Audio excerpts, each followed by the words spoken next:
आइए आज का गुरु सानिध्य स्वाध्याय कार्यक्रम शुरू करते हैं। गुरुदेव माता जी को प्रणाम करते हुए गायत्री मंत्र एक बार। ओम भूर्भुवः स्वः तत्सवितुर्वरेण्यं भर्गो देवस्य धीमहि धियो यो नः प्रचोदयात्।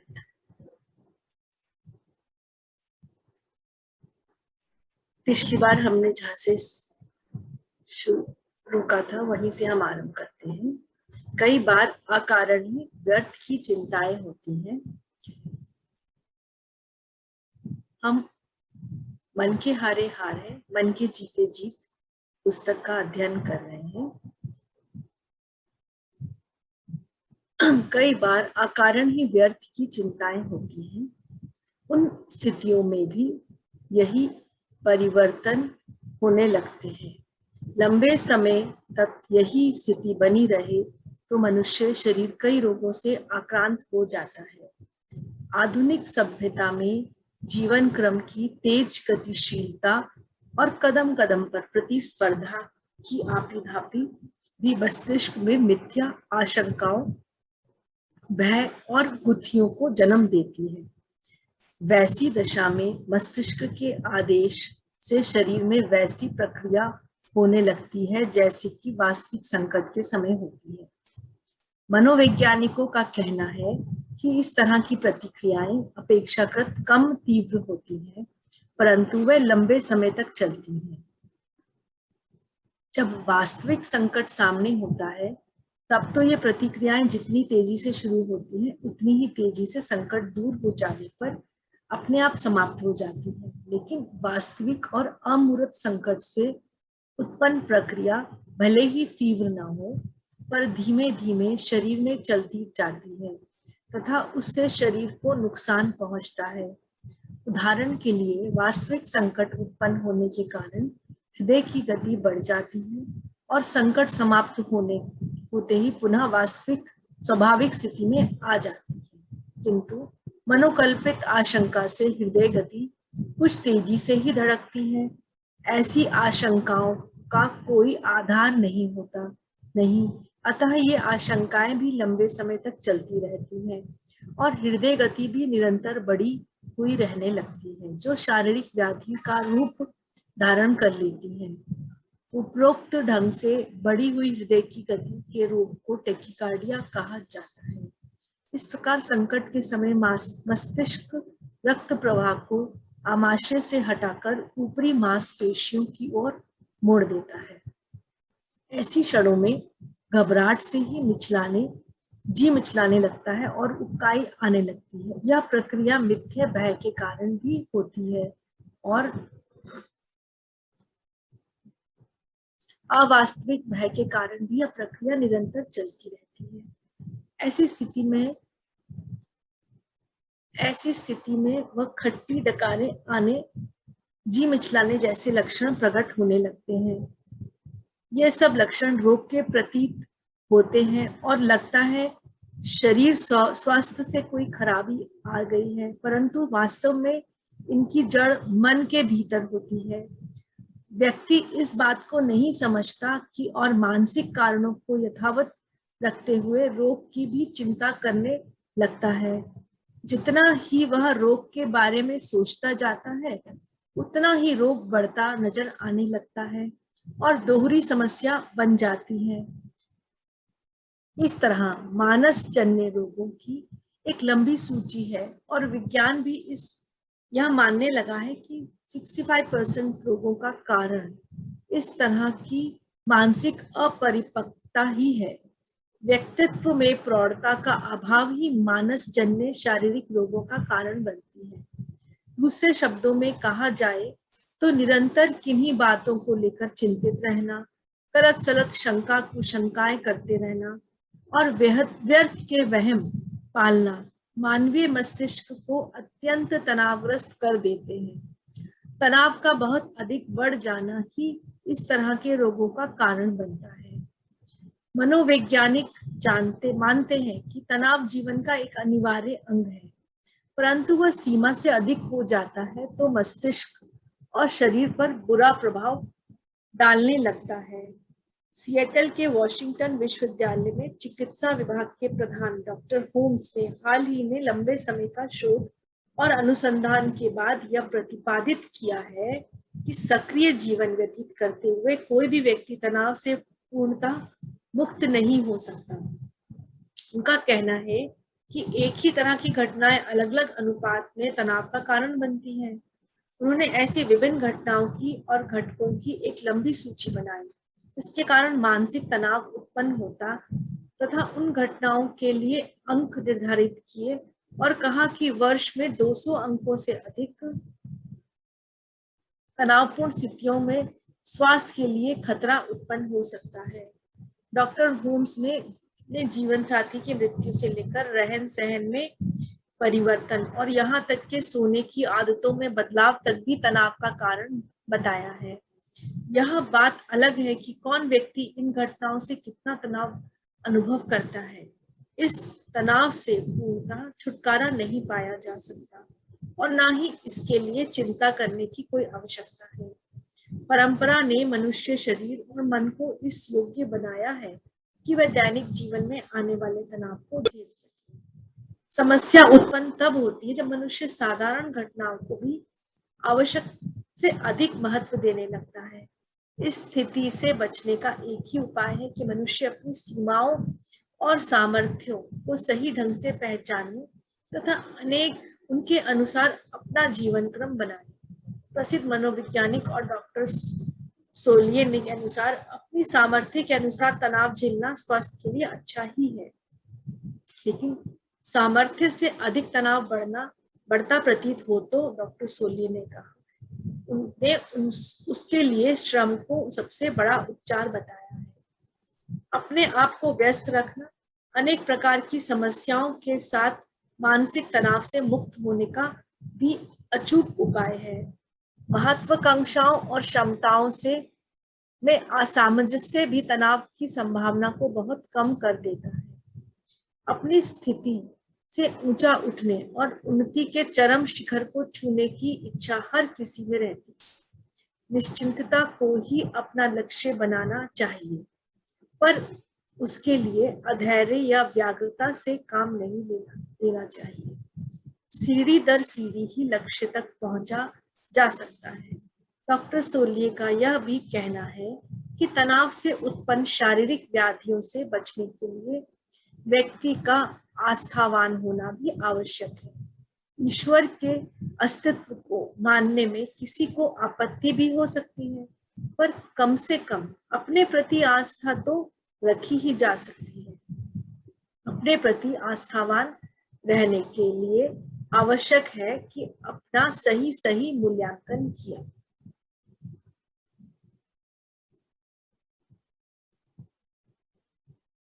हिम्मत बटोरे, आत्महीनता छोड़े।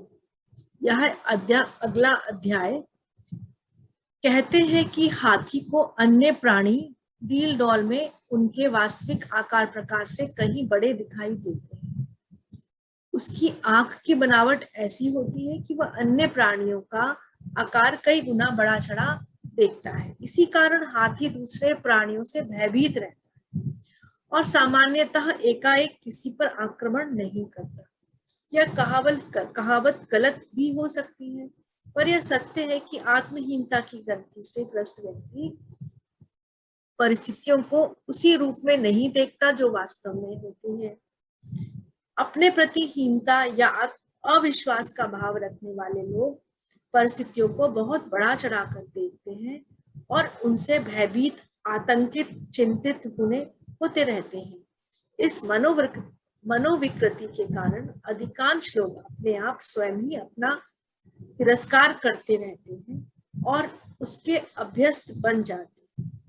आत्महीनता की भावना से ग्रस्त व्यक्तियों का स्वभाव दब्बूपन का बन जाता है। वह सही और उचित सामान्य बात भी किसी से नहीं कह पाते।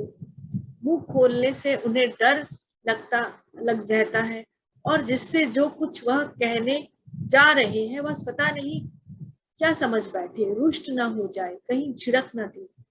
वस्तुतः यदि ऐसा हो भी जाता है तो सामान्यतः कोई बड़ी हानि नहीं होती, पर आत्महीनता की व्याधि से ग्रस्त व्यक्ति इस सीमा तक डरे दबे रहते हैं कि भले ही कोई हानि ना हो जाए, वह किसी भी स्थिति में अपनी बात को सरल सीधे ढंग से कहने का साहस नहीं जुटा पाते।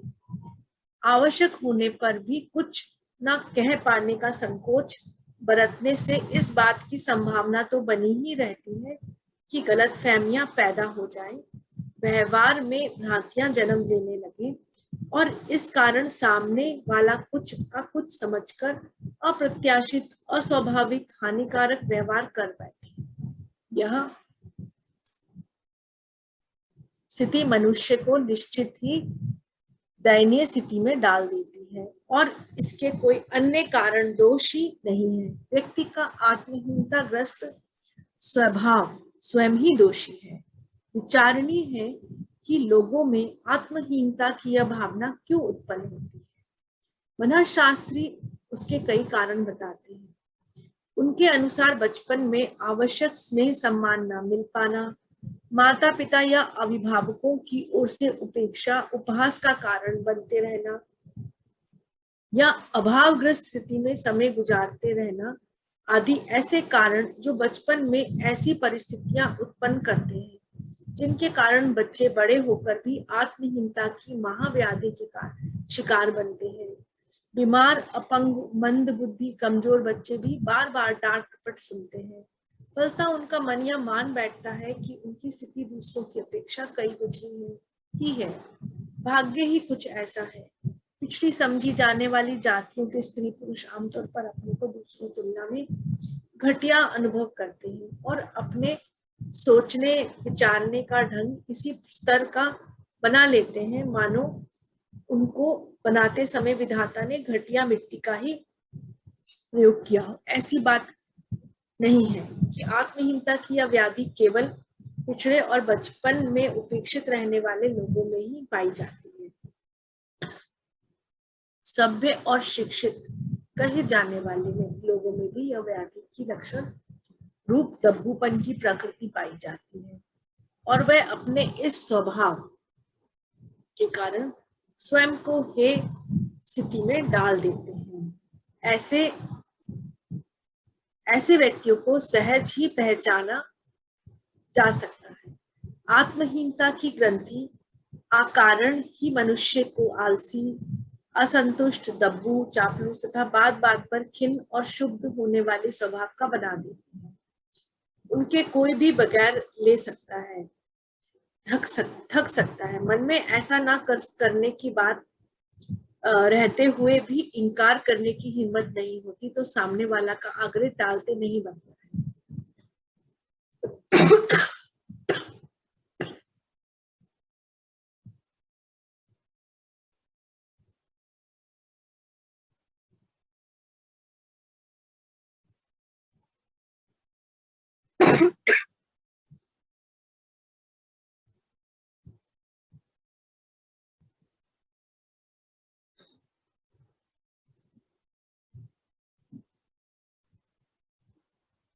इस प्रकार के दब्बूपन के अतिरिक्त आत्महीनता की विकृति उद्दत बनकर भी उभरती है और ऐसे कृत्य करने की उकसाती है जिससे कि लोगों का ध्यान अपनी ओर आकर्षित किया जा सके।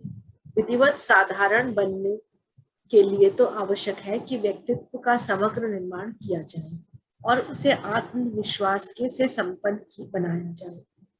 कहना नहीं होगा कि व्यक्तित्व का समग्र निर्माण करने को आदर्शवादी गतिविधियां अपनाने का साहस जुटाना पड़ता है तथा उस मार्ग पर चलते हुए परिणामों को प्राप्त करने की प्रतीक्षा कर सके। इस स्तर का धैर्य जुटाना पड़ता है। आत्मविश्वास से रहित, आत्महीनता की व्याधि से ग्रस्त लोगों में ऐसा साहस और धैर्य जुटाने की सामर्थ्य कहाँ होती है।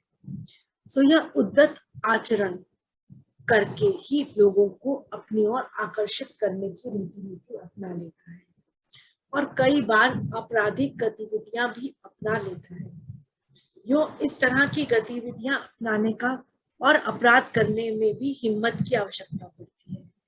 इस रास्ते से जल्दी सफलता मिलते देखकर हीनताग्रस्त व्यक्ति ऐसे लोगों का साथ और संग करता है जो इन्हीं कुकृत्यों में संलग्न है। ऐसे आवारा लोगों का साथ पा लेने के बाद उसमें अपराध कृत्य को करने का दुस्साहस भी उत्पन्न हो जाता है और इस अभ्यास से वह भी गुंडागर्दी में सफल होकर स्वयं को आत्मगौरव संपन्न अनुभव करने लगते हैं। यही कारण है कि उच्छृंग गतिविधियां अपनाने वाले अवांछनीय तत्व निजी जीवन में थोड़ी सी विपत्ति आते ही पूरी तरह रोने कलपने लगते हैं। यह बात अलग है कि अवांछनीय गतिविधियां अपनाने के कारण वह सस्ती तरकीब से दोहरा लाभ उठाने की गतिविधियों को पेशे के रूप में अपना लेते हैं और बड़े चढ़े अपराध करने लगते हैं, पर मूलतः वह होते आत्महीनता की भावना के शिकार है। आत्महीनता की ही यह वह कारण है जो स्वयं के उपेक्षित, तिरस्कृत और हे स्तर का होने का आभास देती है, साथ ही उस आभास को न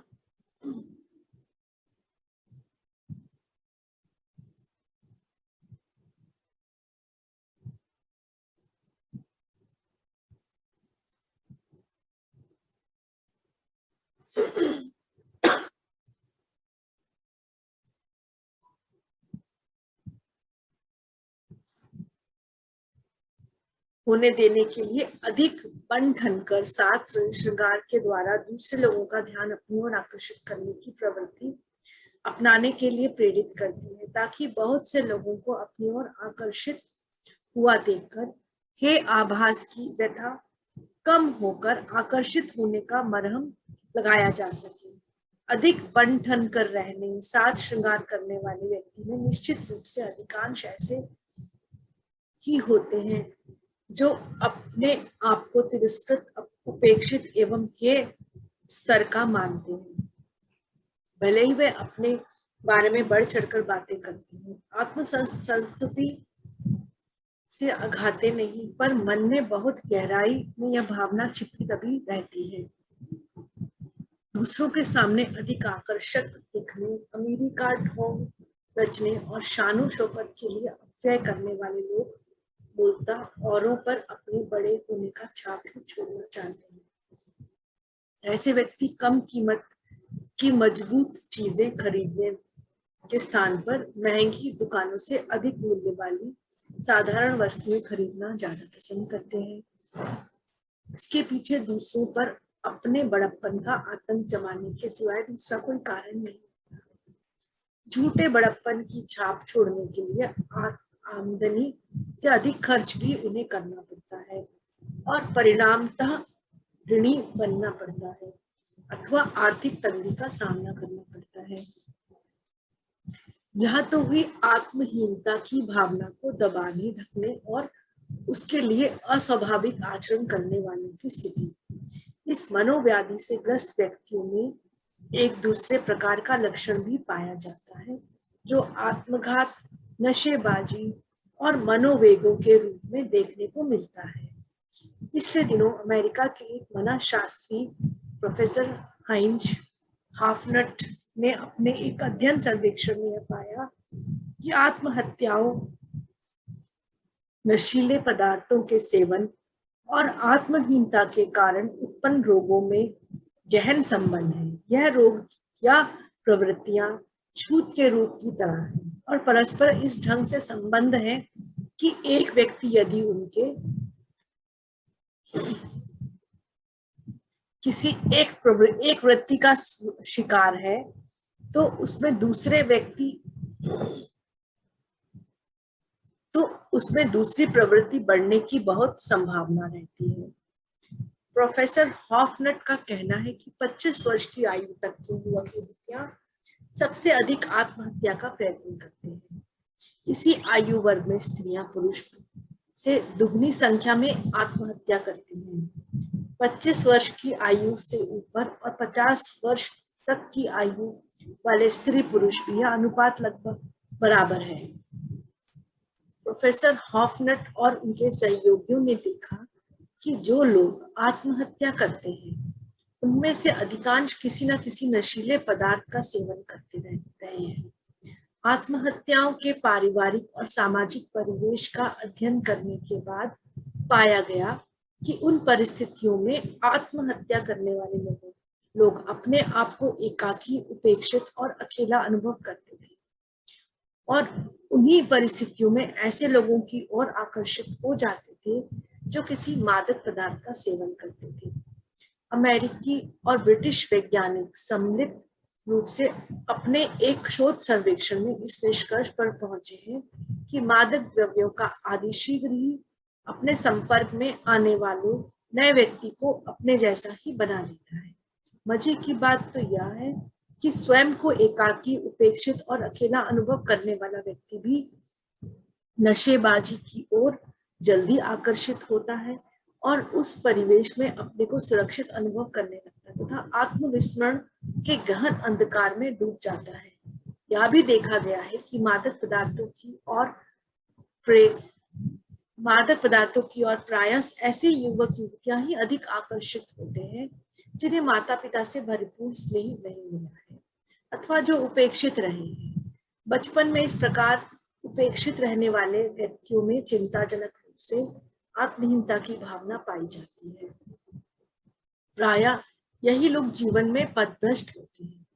अपने सर्वेक्षण से प्राप्त निष्कर्षों के आधार पर प्रोफेसर हॉफनाट ने प्रतिपादन किया कि जितने लोग दारिद्र्य, बेकारी, पारिवारिक कलह, असफल प्रेम, निराशा, हताशा, असाध्य बीमारी आदि कारणों से आत्मघात करते हैं, उसमें से भी अधिक आत्मघात वे लोग करते हैं जो आत्महीनता की महाव्याधि से ग्रसित रहते हैं। यही एक वह कारण है जिसकी प्रतिक्रिया मानसिक संतुलन के रूप में परिलक्षित होती है और लोग छोटी छोटी कठिनाइयां या असफलता को बहुत बड़ा चढ़ा कर देखते हैं। ऐसे लोग ही आत्मघाती कदम उठाते हैं।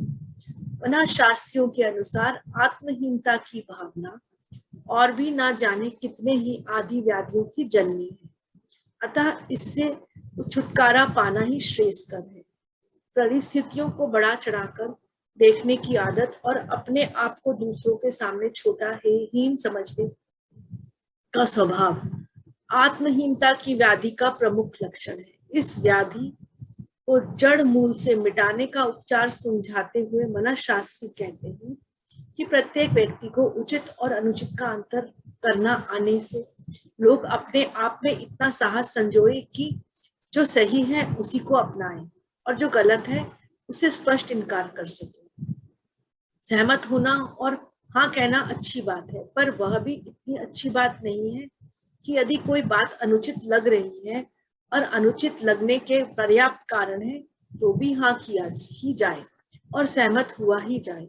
स्पष्ट रूप से निसंकोच भाव से अस्वीकार करने की हिम्मत भी रखनी चाहिए। सोच विचार करने में यह बात भी सम्मिलित रखनी चाहिए कि हर सही गलत बात में हाँ हाँ करते रहने से दूसरों की दृष्टि में अपने व्यक्तित्व का वजन घट जाता है और आत्मगौरव को ठेस पहुंचती है, वह तो अलग है। विकसित और परिष्कृत व्यक्तित्व का अर्थ है कि अपनी मान्यता को स्पष्ट किंतु नम्र और संतुलित शब्दों में व्यक्त कर पाना। जो ऐसा कर पाते हैं वह अपना मूल्य बढ़ाते हैं, वह उन्नति के पद पर बढ़ते चले जाते हैं। इसके साथ ही आज का स्वाध्याय क्रम ही समाप्त करते हैं। आइए एक बार गायत्री मंत्र एक साथ बोलें। ओम भूर्भुवः स्वः तत्सवितुर्वरेण्यं भर्गो देवस्य धीमहि धियो यो नः प्रचोदयात्।